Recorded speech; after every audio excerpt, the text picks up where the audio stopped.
Bismillahirrohmanirrohim. Assalamualaikum warahmatullahi wabarakatuh. Kami dari kelompok 6 akan mempresentasikan hasil diskusi kami mengenai kelarutan senyawa organik dalam air laut atau seawater. Penyampaian materi akan disampaikan oleh Destriana Yuandari, Ika Salikah, Irfan Maulana, Lisa Kumaladewi, dan saya sendiri, Muhammad Ramdhani. Pokok bahasan pada presentasi kali ini diantaranya ada pengertian kelarutan senyawa organik dalam air laut, sumber senyawa organik yang larut dan tidak larut, reaksi kimianya, serta pengaruh senyawa organik pada perairan atau seawater. Pertama akan dibahas mengenai definisi atau pengertian dari kelarutan senyawa organik. Kelarutan sendiri merupakan kemampuan suatu senyawa untuk dapat terlarut atau dapat disebut sebagai solut dalam suatu terlarut yang disebut solvent. Nah, kelarutan dinyatakan dalam jumlah maksimum zat terlarut yang larut dalam suatu pelarut pada kesetimbangan. Senyawa organik sendiri merupakan senyawa kimia yang molekulnya mengandung karbon yang umumnya bersumber dari makhluk hidup. Jadi, kelarutan senyawa organik dalam air laut dapat diartikan atau didefinisikan merupakan kemampuan terlarut suatu senyawa organik yang umumnya merupakan senyawa kimia yang molekulnya mengandung karbon dan umumnya bersumber dari makhluk hidup, di mana di sini bertindak sebagai solut yang terlarut dalam air laut yang memiliki konsentrasi garam yang tinggi yang bertindak sebagai solvent. Berikut akan dibahas mengenai sumber senyawa organik yang larut dalam air laut oleh Destriana Yuandari. Pembahasan selanjutnya mengenai senyawa organik yang terlarut dalam air laut. Nah, senyawa organik yang terlarut ini biasanya berukuran 0,3 sampai 3 mg per liter pada perairan pantai, serta ditemukan sebagai hasil peningkatan aktivitas fitoplankton dan polusi dari daratan. Nah, senyawa organik yang terlarut ini berasal dari 4 sumber utama. Yang pertama yaitu dari daratan, yang kedua dari penguraian organisme mati oleh bakteri, yang ketiga hasil metabolisme alga terutama fitoplankton, serta yang terakhir yaitu ekskresi zooplankton dan binatang laut lainnya. Nah, selanjutnya nanti akan dibahas satu persatu senyawa organik yang terlarut dalam air laut. Pembahasan yang kedua mengenai sumber senyawa organik yang berasal dari penguraian organisme mati oleh bakteri.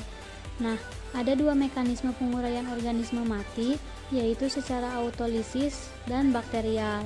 Di alam, kedua mekanisme ini bekerja secara bersamaan. Tingkat penguraiannya tergantung pada kondisi kematian serta sampai tersedianya enzim dan bakteri yang diperlukan. Nah, dalam proses autolisis, reaksi penguraian terjadi karena adanya enzim di dalam sel dan hasil selanjutnya akan dilepaskan ke dalam badan perairan. Nah, menurut Johannes, ekskresi dari mikroorganisme seperti protozoa merupakan sumber yang penting dari bahan organik karbon. Proses pelepasan nitrogen dan fosfor dari organisme mati dalam air laut terjadi dengan cepat. Kemudian, penelitian lain telah menemukan bahwa setengah dari nitrogen yang ada di dalam zooplankton mati diubah menjadi amonia dalam waktu 2 minggu dan fosfat dilepaskan dengan cepat. Selain itu, Johannes juga menemukan bahwa 70% organik karbon tidak terlarut di dalam kurtul alga mati akan dioksidasi menjadi karbon dioksida, dan setelah 6 bulan ditemukan sekitar 5% yang diubah ke dalam bahan organik terlarut. Kemudian sumber yang ketiga yaitu berasal dari hasil metabolisme alga terutama fitoplankton. Hasil fotosintesis alga akan melepaskan sejumlah bahan ke dalam badan perairan. Nah, produksi ini sangat penting sebagai sumber energi untuk organisme laut lainnya serta berperan dalam kontrol ekologi. Asam amino dan karbohidrat merupakan bahan yang dikeluarkan secara dominan oleh alga dengan spesies khusus yaitu Olistodiscus sp. Nah, sumber senyawa organik yang terakhir yaitu yang berasal dari ekskresi zooplankton dan binatang laut lainnya. Ekskresi zooplankton dan binatang laut lain ini menjadi sumber yang sangat penting dalam keberadaan senyawa organik yang terlarut dalam air laut. Nah, bahan-bahan yang biasanya dikenal seperti urea, purin, trimetilamin oksida, serta asam amino seperti glisin, alanin. Selanjutnya, mengenai sumber senyawa organik yang tidak larut dalam air laut akan dibahas oleh Saudara Irfan Maulana. Kemudian, ada sumber bahan organik tidak terlarut. Untuk sumber bahan ini bisa ditemukan di beberapa tempat. Yang pertama ini ada di bawah air sungai yang berkisar 4,2 sampai 109 gram per liter, yang berukuran lebih kecil dari rata-rata produksi primer di laut yang berkisar pada 4 sampai 1016 gram per liter. Kemudian yang kedua, sebagian besar partikulat organik meter di laut dihasilkan oleh beberapa organisme. Penghasil utamanya ini seperti ada fitoplankton, makroalga, dan juga bakteri kemoautotropik. Nah, produksi utama dari proses ini itu dihasilkan oleh fotoautotropik nanoplankton yang memiliki diameternya ini berkisar 2 sampai 20 mikrometer. Yang ketiga, sekitar 10% ada suatu senyawa yang memiliki berat molekulnya itu ringan, yang mana dihasilkan dari suatu tanaman. Nah, molekulnya ini tuh, senyawa ini itu apa sih? Yang pertama ini ada senyawa asam amino, asam, dan juga asam trikarboksilik. Nah, dengan adanya keberadaan senyawa molekul yang ringan ini, maka ketika ada di dalam perairan, khususnya air laut ini, akan cepat dikonsumsi gitu dengan ataupun juga oleh bakteri gitu, karena keberadaan di perairan laut ini sangatlah kecil gitu berat molekulnya. Kemudian yang selanjutnya ada hasil agregasi ataupun juga pengendapan yang dilakukan oleh perairan tersebut. Kemudian yang terakhirnya itu adalah pada bagian permukaan, maksudnya pada bagian permukaan air laut dalam waktu tertentu butir-butir fikal zooplankton, yang mana fikal zooplankton ini itu merupakan komponen yang terbesar dari bahan organik tidak terlarut. Sehingga dengan adanya keberadaan sumber-sumber yang telah disebutkan tadi akan diketahui gitu mengenai senyawa-senyawa organik yang tidak larut tersebut. Selanjutnya akan dibahas mengenai reaksi kimia senyawa organik dalam air laut oleh Lisa Komaladewi dan Destiana Yuandari. Selanjutnya, ada bahan organik tidak terlarut dalam air laut. Nah, bahan organik tidak terlarut dalam air laut ini berukuran lebih besar dari 0,5 miometer. Pada lapisan permukaan air laut, material organik tak terlarut ini berupa deritus dan fitoplankton. Pada zona eufotik, konsentrasinya lebih tinggi daripada lapisan di bawahnya. Bahan organik tak terlarut ini berfungsi menyediakan makanan untuk organisme pada beberapa tingkatan tropik. Selain itu, senyawa organik tak larut juga termasuk tumbuhan minyak yang mengandung hidrokarbon yang masuk ke dalam air laut. Selanjutnya, di slide sudah ditampilkan tabel yang menyatakan konsentrasi dari suatu senyawa organik yang terlarut di permukaan air laut. Di sini kita ambil contoh metana. Metana merupakan senyawa organik yang terlarut di dalam permukaan air laut dengan konsentrasi 1 mikrogram yang berlokasi di trop Atlantik. Nah, selanjutnya bisa dilihat di tabel yang sudah ditampilkan. Nah, di dalam tabel ini merupakan senyawa-senyawa organik yang terlarut di dalam air laut dengan konsentrasi yang diketahui dan lokasi yang diketahui pula. Selain itu, di sini juga terdapat contoh-contoh reaksi senyawa organik yang terlarut di permukaan air laut. Nah, yang pertama ini yaitu asam malat, di mana jika dia terlarut di dalam air akan membentuk ion malat dan melepaskan H+. Kemudian yang kedua merupakan reaksi dari asam sitrat, di mana asam sitrat juga ketika terlarut di dalam air laut akan menghasilkan ion sitrat serta melepaskan ion H+. Dan juga untuk yang ketiga, ini merupakan asam panilat yang dimana jika terlarut dalam air maka dia akan membentuk ion panilat dengan melepaskan ion H+. Dan bahasan terakhir yaitu mengenai pengaruh senyawa organik terhadap perairan atau seawater yang akan dibahas oleh Irfan Maulana dan Ika Salika. Kemudian di sini ada pengaruh senyawa organik terhadap perairan seawater.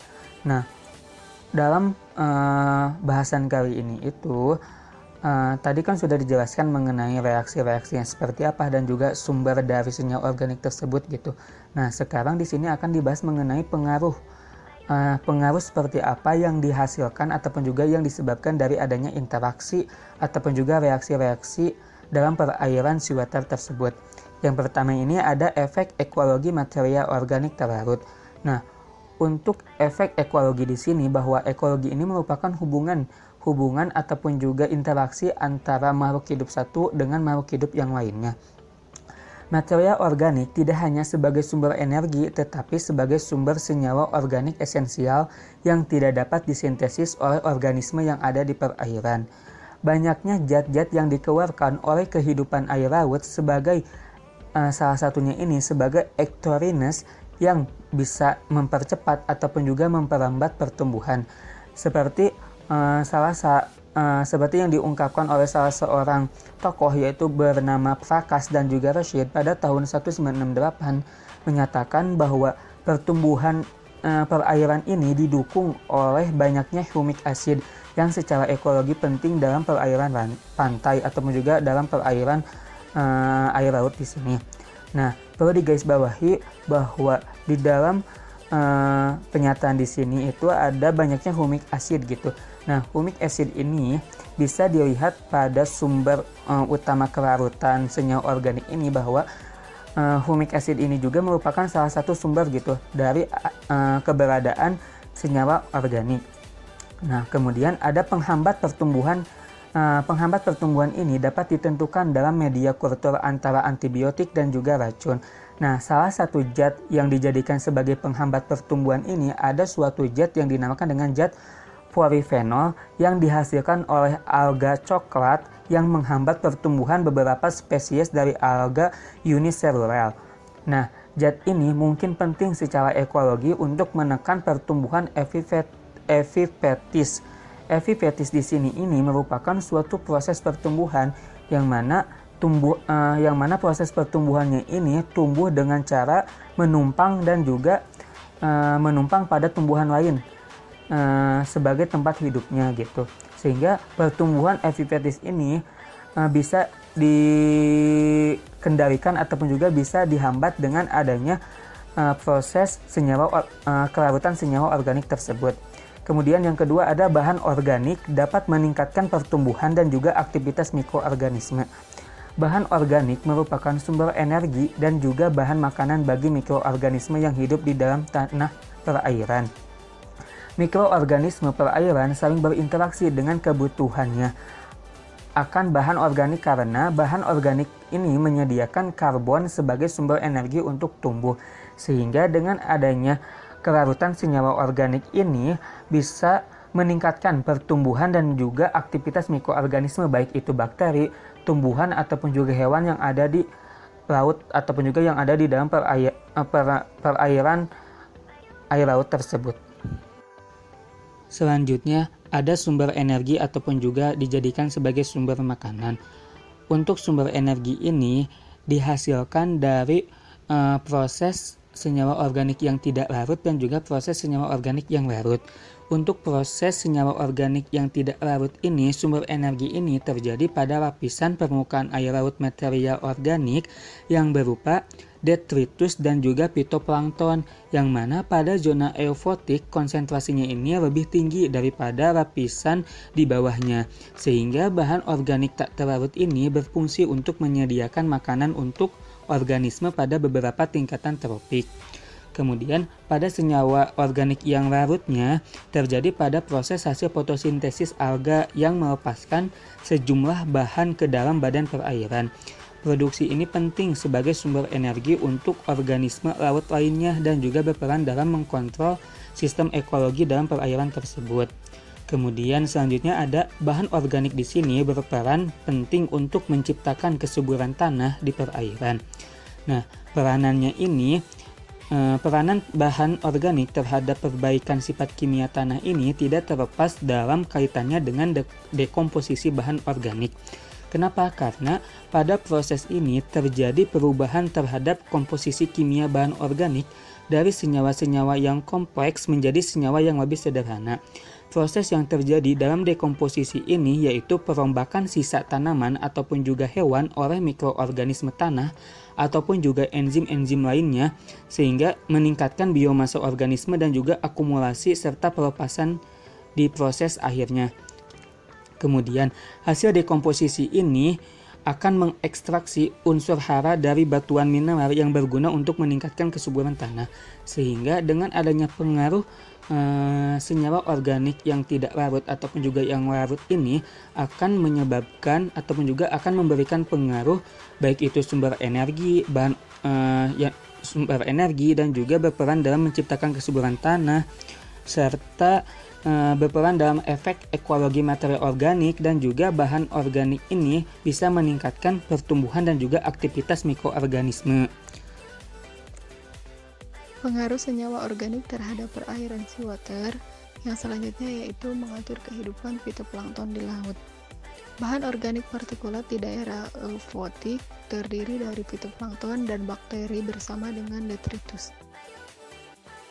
Pertumbuhan lebih baik diperoleh dengan percampuran dari 2 atau lebih spesies dibandingkan satu spesies.